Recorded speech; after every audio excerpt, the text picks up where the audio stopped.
प्रभु यीशु के मधुर नाम में एक बार फिर से आप सबों को नमस्कार। आइए एक छोटी प्रार्थना के साथ आज के विषय पे बढ़ेंगे। आइए छोटी सी प्रार्थना करेंगे। परमेश्वर, आपको धन्यवाद देते हैं कि हम सब फिर से ऑनलाइन आपकी महिमा के लिए वचन से बातचीत कर पा रहे हैं, वचन सुना पा रहे हैं और सुन पा रहे हैं। आपको आदर मिले, आप बातचीत कीजिए और जितने लोग वचन सुनते हैं जब भी आपकी पवित्र आत्मा की सहायता और आपकी आशीष को मांगते हैं, आप ही बातचीत कीजिए। सारा आदर और महिमा सिर्फ आपको, आपके वचन को मिले। सारी विनती प्रभु यीशु के पवित्र नाम से मांगते हैं, आमीन। प्रियो, आज का विषय फिर से वही है, चिंताओं को लेकर। जब हम परमेश्वर के सामने बैठते हैं, प्रार्थना करते हैं, तब वैसे में परमेश्वर का क्या रिस्पॉन्स होता है, या फिर वैसे में हमारा रिलेशनशिप कैसा है परमेश्वर के साथ अपनी चिंताओं को लेकर जब हम प्रार्थना में जाते हैं। तो इसी विषय पे आज का विषय है। मैं ऐसा कह सकता हूँ, अपनी चिंताओं को परमेश्वर पे सौंपने के लिए ये दूसरा एपिसोड है। अभी हम लोग इससे पहले एपिसोड में हम लोग चर्चा कर चुके हैं परमेश्वर के वचन से कि परमेश्वर ने अपनी चिंताओं को सौंपने बोला है, शेयर करने नहीं बोला है। Cast your burden, not to share. उसी की अगली कड़ी पे आज हम लोग बातचीत करने जा रहे हैं। पहले भी हम लोगों ने बातचीत की थी, अपनी समस्याओं को, अपनी प्रार्थनाओं को शेयर करना गलत नहीं है, लेकिन चिंताओं को परमेश्वर के ऊपर सौंपने के बाद चिंताओं को शेयर करना है। तो आज का वही विषय है। हम लोग परमेश्वर के वचन से देखेंगे कि कैसे जब हम परमेश्वर के पास जाते हैं अपनी चिंताओं के साथ, या फिर परमेश्वर से आमना सामना होता है, वैसी परिस्थिति में हमारी क्या स्थिति होती है या हमारा एक्ट क्या होना चाहिए। तो हम लोग परमेश्वर के वचन से एक छोटी सी घटना देखेंगे। ये घटना यूहन्ना की पुस्तक 5वां अध्याय 1 से लेकर के 2 से लेकर के 9 वचन तक। इसको मैं पढ़ रहा हूँ, आप लोग भी पढ़े, आप लोग अपने वचनों में देख सकते हैं। यहाँ सा लिखा है दूसरे वचन से, यरूशलेम में भीड़ फाटक के पास एक कुंड है जो इब्रानी भाषा में बैतसदा कहलाता है, और उसके 5 ओसारे हैं। इनमें बहुत से बीमार, अंधे, लंगड़े और सूखे अंग वाले पानी हिलने की आशा में पड़े रहते थे, क्योंकि नियुक्त समय पर परमेश्वर के स्वर्गदूत कुंड में उतर कर पानी को हिलाया करते थे। पानी हिलते ही जो कोई पहले उतरता वह चंगा हो जाता था, चाहे उसकी कोई भी बीमारी क्यों न हो। वहाँ एक मनुष्य था जो 38 वर्ष से बीमारी में पड़ा था। यीशु ने उसे पड़ा हुआ देखकर और जानकर कि वो बहुत दिनों से इस दशा में पड़ा है, उससे पूछा,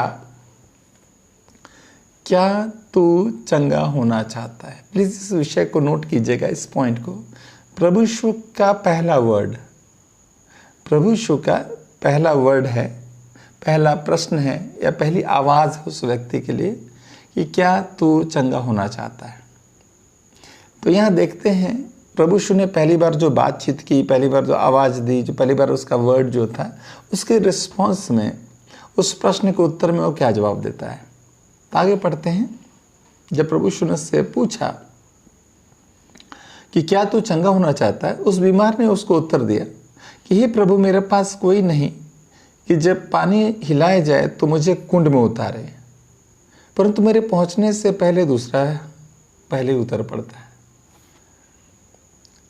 ये एक घटना प्रिय। इसमें 2 पार्ट है। पहला पार्ट है, प्रभु यीशु ने उस बीमार से, जो 38 वर्ष से बीमार था, उसकी समस्या को देखकर, जानकर उसके समाधान पे बातचीत की। अब प्रभु यीशु ने उससे एक प्रश्न पूछा। उस व्यक्ति के लिए परमेश्वर की एक आवाज़ थी, उसका एक वचन था जिसको उसने ठीक से लिया ही नहीं। प्रभु यीशु उससे पूछते हैं, उसके समाधान पे बात करते हैं, क्या तू चंगा होना चाहता है? तो उस व्यक्ति का सिंपल छोटा सा जवाब होना चाहिए था, हाँ मैं चंगा होना चाहता हूँ, इसी के लिए इंतज़ार कर रहा हूँ। नहीं, लेकिन हुआ बड़ा गड़बड़ हो गया यहाँ पे। परमेश्वर 38 वर्ष से जो व्यक्ति बीमारी के बोझ को, टेंशन को, बर्डन को ढो रहा था, उसको समाधान दे रहे थे। वहाँ पे एक सिंपल छोटा सा वर्ड दिया, एक वचन निकला प्रभु के मुंह से, उसको उसने केयरफुली नहीं सुना। उस समाधान को लेने के बदले वो अपनी तरफ से अब प्रभु यीशु को अपनी समस्या का बखान कर रहा है, sharing his burden, not casting. अब वो बर्डन को शेयर कर रहा है। देखिए अब कैसे शेयर करता है। जब प्रभु यीशु मसीह ने उससे पूछा तो अगले वर्ष में देखते हैं, उस बीमार ने उसको उत्तर दिया कि हे प्रभु, मेरे पास कोई नहीं, मनुष्य नहीं कि जब पानी हिलाया जाए तो मुझे कुंड में उतारे, परंतु मेरे पहुंचने से पहले दूसरा मुझसे पहले उतर पड़ता है। कितना अद्भुत बात है प्रियो। कई बार हम लोग के जिंदगी में भी ऐसा ही होता है। परमेश्वर हमारे आपकी प्रार्थनाओं को उत्तर देना चाहता है, परमेश्वर हमारी चिंताओं का समाधान करना चाहता है, लेकिन हम और आप मनुष्य हैं। हम लोग निरंतर अपनी ज़िंदगी में मैक्सिमम समय अपनी चिंताओं को, अपनी परेशानी को परमेश्वर को बता बता के बस शेयर करते रहते। परमेश्वर समाधान करना चाह रहा है और हम लोग अपनी समस्याओं का बड़े पहाड़ का रूप जो होता है कि ब्रदर आप नहीं जानते मेरी समस्या कितनी बड़ी है, हम लोग शेयर करते रहते। यहाँ पर उस व्यक्ति से ही गलती हुई प्रियो। परमेश्वर उसकी समस्या का समाधान दे रहा था, उसके उस वर्ड को उसने ध्यान से लिया ही नहीं केयरफुली। उसके उस समाधान को लेने के बदले, सॉल्यूशन को लेने के बदले वो परमेश्वर को उल्टा, प्रभु को उल्टा अपनी प्रॉब्लम का सॉल्यूशन पर प्रॉब्लम को समझा रहा है, प्रॉब्लम बता रहा है। परमेश्वर प्रॉब्लम जानता था, सॉल्यूशन दे रहा था। वो प्रॉब्लम बखान का, जैसे हम लोग प्रेयर में बहुत निरंतर अपनी अपनी समस्या का बखान करते हैं। हम लोग सोच भी नहीं पाते हैं कि परमेश्वर हम लोगों के प्रॉब्लम को सुनने में इंटरेस्टेड नहीं है, सॉल्व करने में इंटरेस्टेड है, हमारी प्रॉब्लम का सॉल्यूशन में इंटरेस्टेड है। और यहाँ क्या होता है, नेक्स्ट देखिएगा, सेकेंड टाइम फिर इस घटना के बाद सेकेंड टाइम यीशु ने उससे कहा, उठ अपनी खाट उठाकर चल। फिर सेकेंड टाइम, पहली बार प्रभु यीशु ने उसको वचन दिया, कुछ बोला, वो मिस कर गया। लेकिन सेकेंड टाइम परमेश्वर की ओर से फिर से एक वचन लिखा, प्रभु यीशु की ओर से फिर से एक वर्ड निकला, उठ अपनी खाट उठा और चल फिर। लेकिन थैंक गॉड सेकेंड टाइम उसने बड़े केयरफुली उसके वचन को अपने जीवन में एक्सेप्ट किया और आगे देखते वो चंगा हो गया। हालेलुया। प्रियो याद रखिएगा, उसके पास सेकेंड चांस मिला था। जब परमेश्वर के वर्ड को उसने सुना, अगर सेकेंड टाइम भी उसके वर्ड को ठीक से नहीं लेता और केयरफुली लेके फिर वो अपनी ही प्रॉब्लम बयान करता, तो पता नहीं क्या सिचुएशन होती है, हम लोग नहीं पता। लेकिन थैंक गॉड सेकेंड टाइम जब परमेश्वर का वचन सुना उसको उसने केयरफुली लिया, उस पर एक्ट किया और उसके विश्वास के कारण वो चंगा हो गया। प्रियो याद रखिएगा, परमेश्वर हम लोग के बड़ी बड़ी प्रॉब्लम्स को सुनने में इंटरेस्टेड नहीं है। वो चाहता है जो भी बड़ी बड़ी प्रॉब्लम है उसको कास्ट कर दे, उसको दे दे हम लोग प्रिय। लेकिन हम लोग उसको देने के बदले हम लोग शेयर करते रहते हैं। आज फिर हम लोग देखना चाहेंगे प्रियो, कैसे परमेश्वर की दृष्टि में हमारी आपकी समस्याएं, परेशानी कितनी भी बड़ी क्यों ना, उसका कोई महत्व ही नहीं है प्रियो। एक और वचन देखेंगे, मत्ती की पुस्तक 9 अध्याय, मैथ्यू चैप्टर 9, उसमें दूसरे वचन से हम लोग देखेंगे, चैप्टर 9 में 2 to 7, वहाँ पे एक घटना है। और देखो, कई लोग एक झूले के मारे हुए को, पैरालाइज्ड पर्सन को, झूले के मारे हुए को खाट पर रखकर उसके पास लाए। यीशु ने उनका विश्वास देखकर, प्रभु यीशु ने उनका विश्वास देखकर, बड़ा अच्छा है, आगे फिर आप लोग देख लीजिएगा कि उनका विश्वास देखकर फिर प्रभु यीशु ने उसको चंगा किया कि उठ और चल फिर, और वो चंगा हो गया। प्रियो यहाँ बहुत मार्केबल घटना है इन दोनों ही केस में। ये जो मैथ्यू चैप्टर 9 में हम लोग देख रहे हैं कि झोले के मारे एक पैरालाइज्ड व्यक्ति को कुछ लोग उठा के प्रभु यीशु के पास लाते हैं, ये दिखाने के लिए कि उसकी समस्या कितनी बड़ी है प्रियो, कितनी बड़ी है। लेकिन पता है प्रभु यीशु ने तो उसकी पैरालिसिस की समस्या पे तो ध्यान ही नहीं दिया।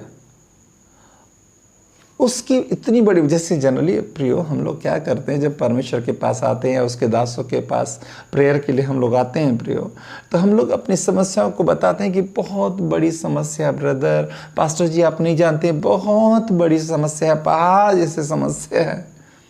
प्रियो हमारी आपकी समस्या कितनी भी बड़ी हो, पहाड़ से पहाड़ बड़ा क्यों न हो, उसकी औकात इतनी भी नहीं है कि प्रियो हमारा आपका परमेश्वर उसकी ओर दृष्टि भी डाले।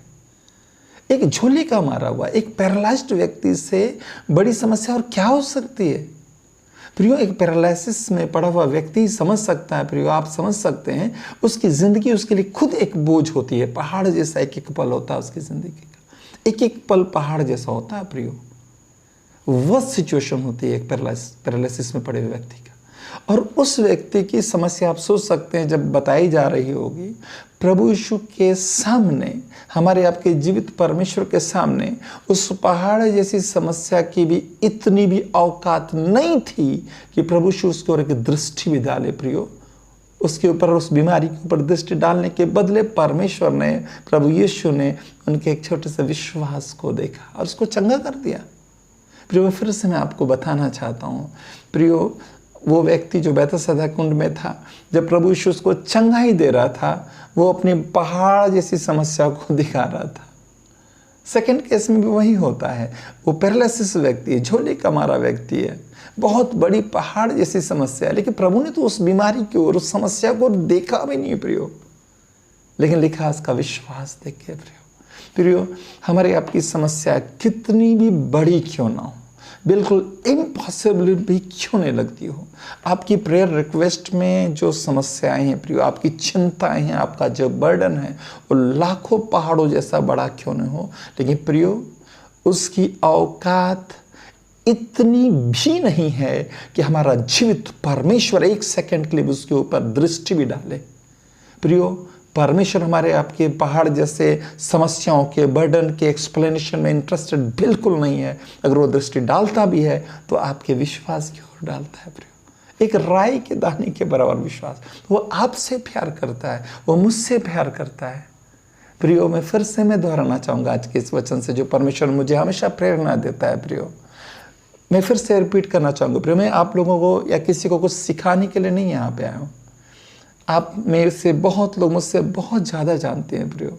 मैं सिर्फ अपने अनुभव को जो परमेश्वर के साथ पाया है, सिर्फ उसको बांट रहा हूँ प्रियो।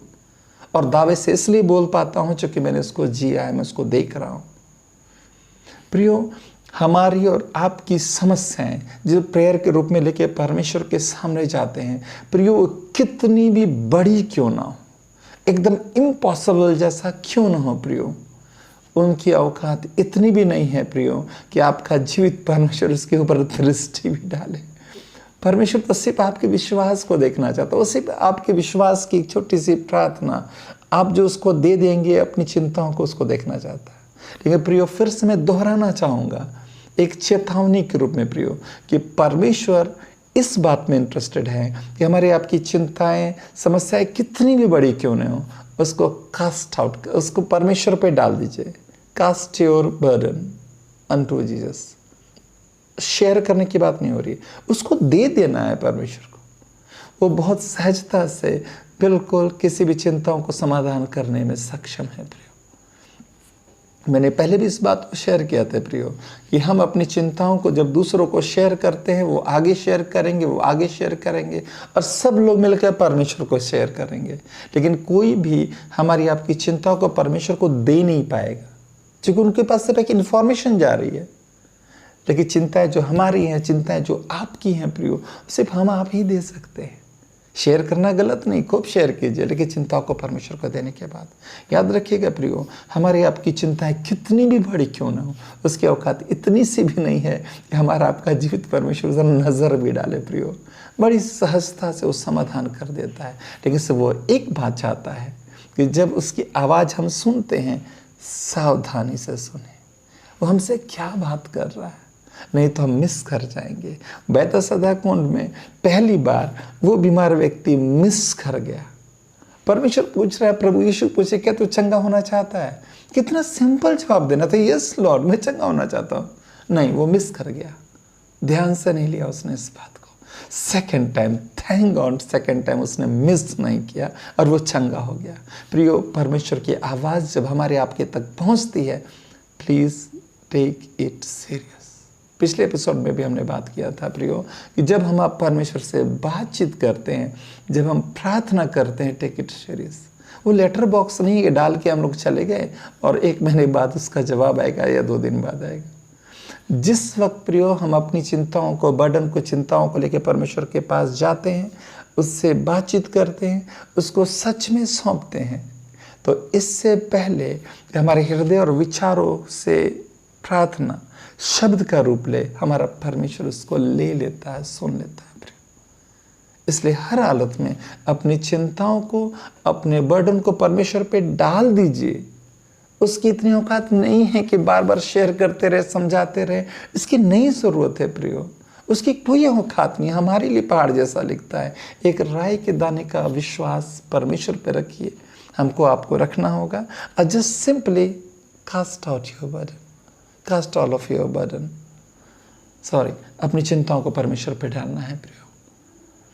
आज फिर से मैं इस बात को दोहराना चाहूँगा प्रियो, बैतसैदा कुंड वाली घटना को हमेशा हम आप याद रखें। जब भी परमेश्वर की आवाज़ हमारे तक पहुँचती है, परमेश्वर के वचन के माध्यम से, किसी प्रचार के माध्यम से, उसको हम लोग सीरियस लें।